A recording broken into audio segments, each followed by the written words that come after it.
Day 1 और day 2 के सफल होने के बाद आज हम आगे बढ़ रहे हैं। तो जो लोग भी हमें सुन रहे हैं उनसे रिक्वेस्ट है कि इंग्लिश गुरुजी चैनल को लाइक, शेयर और सब्सक्राइब जरूर करें ताकि उनका ये बढ़िया काम आगे बढ़ता रहे। हाँ, सपोर्ट करना तो बनता है। तो क्या हम शुरू करें अपना विश्लेषण? हाँ, एकदम सीक्वेंस में चलते हैं। सबसे पहले काम का आगाज और अंजाम, 4 शब्द हैं यहाँ। बिगिन यानी शुरू करना, जैसे begin your work now. And यानी समाप्त करना, जैसे and the meeting soon. Right. और तीसरा है कंटिन्यू यानी जारी रखना, जैसे कंटिन्यू योर स्टडी। और आखिरी है स्टॉप यानी रोकना, जैसे स्टॉप वेस्टिंग टाइम। तो इसको ना एक ट्रेन के सफर या गाड़ी चलाने से जोड़कर देखते हैं। गाड़ी शुरू होती है, चलती रहती है, रुकती है और सफर खत्म होता है। पर मेरे दिमाग में ना यहाँ एक सवाल आ रहा है। पूछिए, क्या सवाल है? जैसे स्टॉप वेस्टिंग टाइम और एंड द मीटिंग, इन दोनों में ही एक्शन को रोकने की एक अर्जेंसी है। तो इनमें आखिर फर्क क्या है? ये बहुत ही दिलचस्प सवाल है। यहाँ सबसे मजेदार बात यह है कि बिगिन और एंड ना किसी बड़ी चीज की एक सीमा तय करते हैं। सीमा मतलब बाउंड्री। एग्जैक्टली।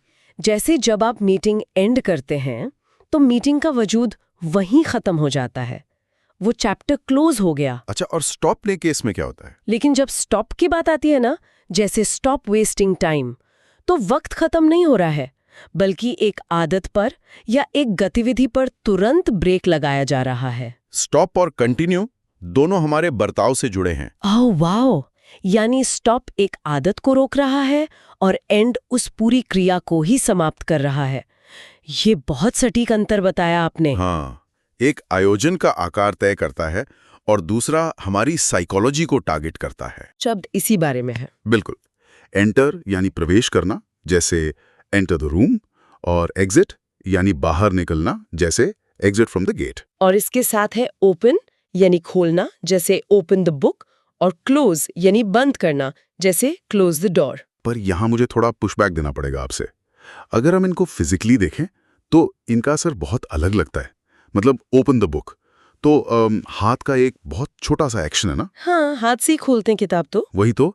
लेकिन एग्जिट फ्रॉम द गेट एक पूरा फिजिकल मूवमेंट है जहां इंसान चल के बाहर जाता है। तो इन चारों को एक ही ब्रैकेट में रखने का लॉजिक क्या? देखिए, अगर हम इसको थोड़ा बड़े पैमाने पर देखें तो ये चारों शब्द हमें सीमाओं या बाउंड्रीज को पार करने के बारे में सिखाते हैं, फिर चाहे वो मूवमेंट छोटा हो या बड़ा। बाउंड्री पार करना, थोड़ा और समझाइए इसको दोस्तों के लिए। जैसे जब आप किताब ओपन करते हैं तो आप ज्ञान की एक नई दुनिया की सीमा खोल रहे हैं, है ना? और जब कमरे में एंटर करते हैं तो एक फिजिकल दरवाजा पार कर रहे हैं। अच्छा, तो दोनों में हम एक्सेस ले रहे हैं। सही कहा। दोनों में आप किसी फिजिकल ऑब्जेक्ट तक पहुंच बना रहे हैं। ओपन और क्लोज वस्तुओं की स्थिति बदलते हैं, जबकि एंटर और एग्जिट इंसान की खुद की स्थिति बदलते हैं। अरे हाँ, समझ गया।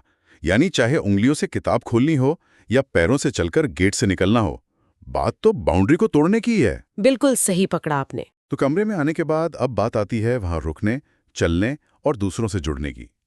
अगले 4 शब्द हैं मूव यानी हिलना, जैसे मूव फॉरवर्ड, और स्टे यानी रुकना, जैसे स्टे हियर। और इसके साथ आते हैं सेंड यानी भेजना, जैसे सेंड मी द फाइल, और रिसीव यानी प्राप्त करना, जैसे आई रिसीव्ड योर मैसेज। अब यहाँ थोड़ी असमानता महसूस होती है मुझे। शुरुआती 2 शब्द मूव और स्टे सीधे तौर पर इंसानी बॉडी के मूवमेंट से जुड़े हैं। हाँ, फिजिकल मूवमेंट है पूरा। पर आखिरी 2 शब्द सेंड और रिसीव अचानक से डिजिटल दुनिया या संचार की बात कर रहे हैं। तो इसका आखिर मतलब क्या है उन दोनों के साथ? ये विरोधाभासी तो इस हिस्से की सबसे खूबसूरत बात है। ये हमें बताता है कि आज की दुनिया में हम आखिर ऑपरेट कैसे करते हैं। कैसे करते हैं, बताइए जरा। देखिए, पहले के जमाने में संदेश सेंड करने के लिए किसी को फिजिकली मूव करना पड़ता था, पर आज हम फिजिकली एक जगह पे स्टे कर सकते हैं, यानी रुक सकते हैं। राइट, आज तो इंटरनेट है। हाँ, तो वहां बैठे बैठे भी हम अपनी बातों को या फाइल्स को पूरी दुनिया में सेंड और रिसीव कर सकते हैं। पैरों का मूवमेंट रुक गया, पर डाटा का मूवमेंट चालू है। क्या बात है। यानी गतिशीलता और स्थिरता का एक एकदम सुंदर संतुलन। हम एक जगह ठहर कर भी पूरी दुनिया में गतिशील हैं। ये भाषा और टेक्नोलॉजी का बेहतरीन चौराहा है। बिल्कुल। और इसी चौराहे से हम वस्तुओं पर आते हैं। हाँ, अब संदेश भेजने के बाद ना चलिए फिजिकल वस्तुओं के लेन देन पर आते हैं। अगला शब्द है ब्रिंग यानी लाना, जैसे ब्रिंग योर नोटबुक, और टेक यानी लेना, जैसे टेक दिस पेन। और उसके बाद गिव यानी देना, जैसे गिव मी वाटर, और आखिर में होल्ड यानी पकड़ना, जैसे hold my hand.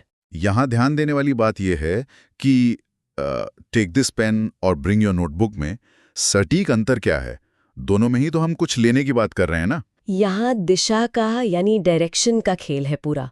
Take this pen में चीज देने वाले के पास मौजूद है और वो सामने वाले से कह रहा है कि इसे अपने अधिकार में ले लो। अच्छा, और ब्रिंग में? ब्रिंग योर नोटबुक में चीज वहां मौजूद नहीं है, बल्कि दूर है और उसको लाकर अपने पास इकट्ठा करने का निर्देश दिया जा रहा है। ओह अच्छा, डायरेक्शन का फर्क है दोनों में।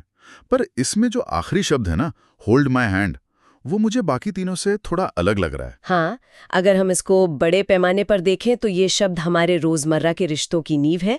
गिव और टेक में बस चीजों का फिजिकल लेन देन हो रहा है, कुछ सेकंड का काम है बस। बिल्कुल, पर होल्ड करना तो लंबा चलता है। सही कहा, होल्ड माय हैंड सबसे ज्यादा इमोशनल है। किसी का हाथ पकड़ना यानी होल्ड करना सिर्फ वस्तु का लेन देन नहीं है, ये एक विश्वास बनाता है, एक कनेक्शन स्थापित करता है। सही बात है, विश्वास और कनेक्शन बहुत जरूरी है। अब चीजों को पकड़ने के बाद उन पर जो फोर्स या बल लगता है ना, उसकी बात करते हैं, क्योंकि संभालना आसान नहीं होता। बिल्कुल आसान नहीं होता, फिजिकल ताकत लगती है। अगले शब्द है ड्रॉप यानी गिराना, जैसे don't drop the glass.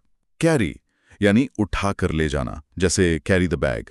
Right, और आगे है पुश यानी धक्का देना, जैसे पुश द डोर, और पुल यानी खींचना, जैसे पुल द रोप। इन शब्दों को सुनकर ना मुझे सीधे किसी जिम की एक्सरसाइज या किसी बहुत भारी मेहनत वाले दिन की याद आ गई, जैसे भारी बैग उठाना या दरवाजा धक्का देना। बिल्कुल, इन शब्दों में कितनी ज्यादा फिजिकल एनर्जी और फिजिक्स इन्वॉल्व है वो देखिए। डोंट ड्रॉप द ग्लास सीधे तौर पर ग्रेविटी के खिलाफ एक जंग है। हाँ, गुरुत्वाकर्षण तो हर चीज को नीचे खींचता ही है। और उसी ग्रेविटी से वस्तु को बचाने के लिए हमें लगातार फोर्स लगाना पड़ता है, जिसे हम कैरी कहते हैं। और पुश और पुल का क्या लॉजिक है यहाँ? पुश और पुल तो न्यूटन के सबसे बेसिक नियम है किसी भी रुकी हुई चीज को हिलाने के लिए। या तो उसे अपनी तरफ खींचना पड़ेगा या दूर ढकेलना पड़ेगा। तो ये सारे शब्द इंसान के फिजिकल एनवायरनमेंट से टकराव को दिखाते हैं। ये सही कहा आपने। फिजिक्स और भाषा का पुल सच में सोचने पर मजबूर करता है। चले फिजिकल दुनिया से अब हम आते हैं अपनी इंद्रियों पर, यानी सेंसेस पर। सेंसेस पर आकर चर्चा और भी गहरी हो जाती है। हाँ, अगले शब्द हैं वॉच यानी देखना, जैसे वॉच दिस वीडियो, और सी इसका मतलब भी देखना है, जैसे आई कैन सी यू। और फिर हियर यानी सुनना, जैसे आई हियर म्यूजिक, और आखिर में स्पीक यानी बोलना, जैसे स्पीक क्लियरली। यहां मुझे बहुत उत्साह के साथ एक चीज पूछनी है आपसे। वॉच और सी, इन दोनों का हिंदी अनुवाद तो देखना ही निकलता है, पर वाक्यों से ऐसा लगता है कि एक में वीडियो पर फोकस है और दूसरे में बस कोई चीज नजर आ रही है। ये फर्क क्यों है? आपने बिल्कुल महत्वपूर्ण सवाल उठाया है, ह्यूमन अटेंशन के बारे में। आंखें तो हमेशा खुली रह सकती हैं, पर दिमाग हमेशा प्रोसेस नहीं करता।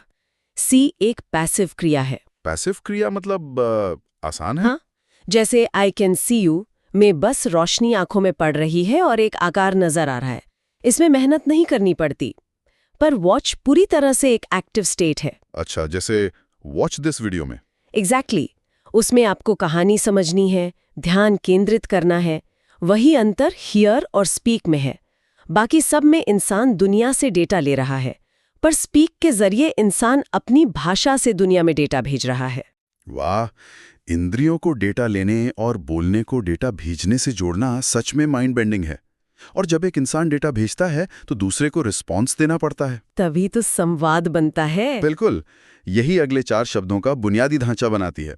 अगले शब्द हैं टॉक यानी बात करना, जैसे टॉक टू मी, और आस्क यानी पूछना, जैसे आस्क योर क्वेश्चन। और इसका अगला स्टेप है आंसर यानी उत्तर देना, जैसे आंसर क्विकली। और आखिर में लाफ यानी हंसना, जैसे लाफ लाउडली।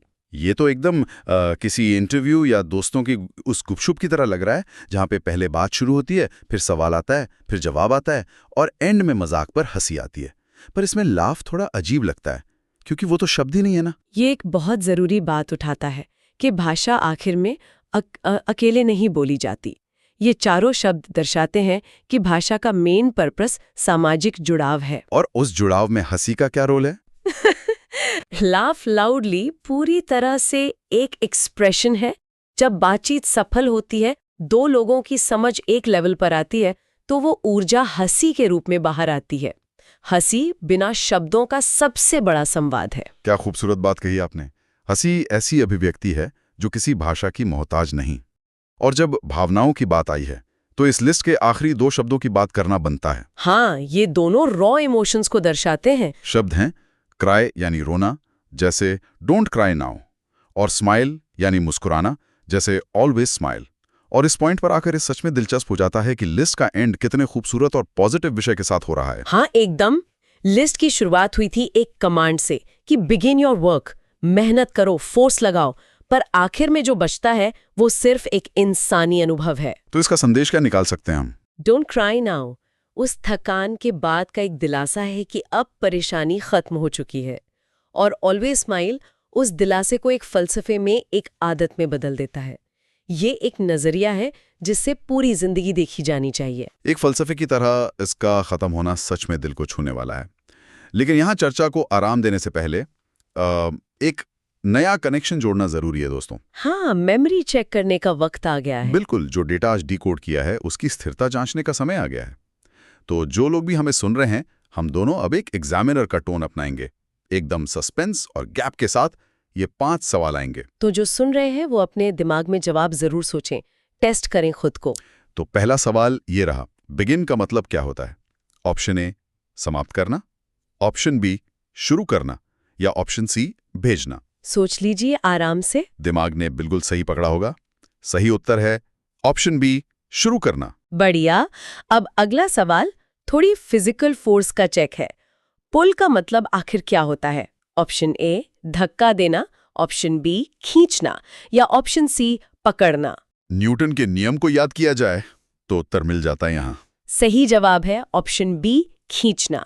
तीसरे सवाल की ओर बढ़ते हुए, कैरी का मतलब क्या होता है? ऑप्शन ए ले जाना, ऑप्शन बी गिराना, या ऑप्शन सी बोलना। ग्रेविटी को हराकर चीज संभालने वाली बात। एकदम, इसलिए उत्तर है ऑप्शन ए, ले जाना।